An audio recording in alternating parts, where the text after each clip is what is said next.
Assalamualaikum warahmatullahi wabarakatuh. 2 tahun belakangan ini, dunia sedang dikenakan dengan wabah penyakit yang kita sebut dengan COVID-19 atau bahasanya SARS-CoV-2. Coronavirus adalah keluarga besar virus yang menyebabkan penyakit, mulai dari gejala ringan hingga gejala berat.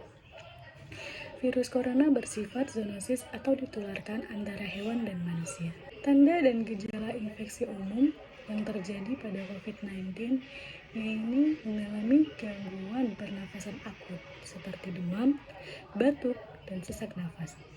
Masa inkubasi rata-rata pada COVID-19 yaitu 5-6 hari atau waktu yang terpanjang selama 14 hari.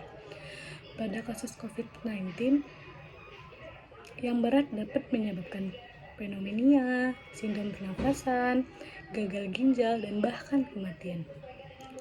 Tanda-tanda dan gejala klinis yang dilaporkan pada sebagian besar kasus adalah demam, dengan beberapa kasus mengalami kesulitan bernafas, dan hasil ronsen menyebabkan inflat pneumonia luas di kedua paru. Virus umumnya dapat bertahan selama beberapa jam di permukaan yang halus. Jika suhu dan kelembapan memungkinkan, mereka dapat bertahan selama beberapa hari. Virus corona baru sensitif terhadap sinar ultraviolet dan panas yang berkelanjutan pada 132,8 derajat Fahrenheit selama 30 menit, heater, alkohol 75%, disinfektan yang mengandung klorin, asam presetat, kloroform, dan pelarut lipid lainnya dapat secara efektif menonaktifkan virus. Menurut data yang dirilis gugus percepatan penanganan COVID-19, jumlah kasus terkonfirmasi positif hingga 4 November 2021 adalah sebanyak 4.246.802 orang dengan jumlah kematian 143.500 jiwa. Dari angka tersebut, diketahui tingkat kematian akibat COVID-19 adalah sekitar 3,4%.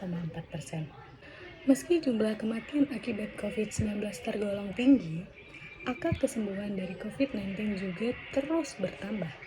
Data terakhir menyebutkan jumlah penyintas atau orang yang pernah terinfeksi COVID-19 kemudian sembuh adalah 4.091.938 jiwa. Pemerintah berupaya menurunkan angka kasus COVID dengan cara penerapan PPKM dan vaksinasi massal di seluruh kota yang ada di Indonesia. Berdasarkan data 27 September 2021, pukul 3, total vaksinasi dosis pertama adalah 87,42 juta. Atau yang bisa dipresentasikan sebanyak 42%. Sedangkan untuk dosis 2 sebanyak 49,1 juta atau yang di dalam angka persennya sebanyak 23,58%. Dan dosis 3 adalah 911.000 yang dikhususkan untuk para tenaga kesehatan. Dengan menurunnya kasus aktif baik di tingkat dunia dan Indonesia diharapkan menjadi awal yang baik bagi perkembangan ke depannya. Kasus aktif diharapkan dapat terus ditekan hingga secara signifikan berkontribusi menekan kasus aktif tingkat dunia.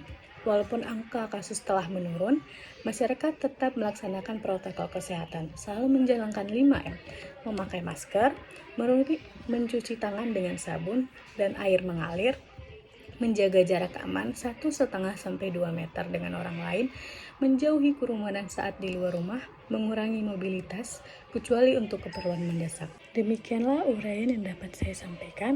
Semoga bermanfaat, dan apabila ada kekurangan mohon dimaafkan. Wabillahi taufiq wal hidayah. Wassalamualaikum warahmatullahi wabarakatuh.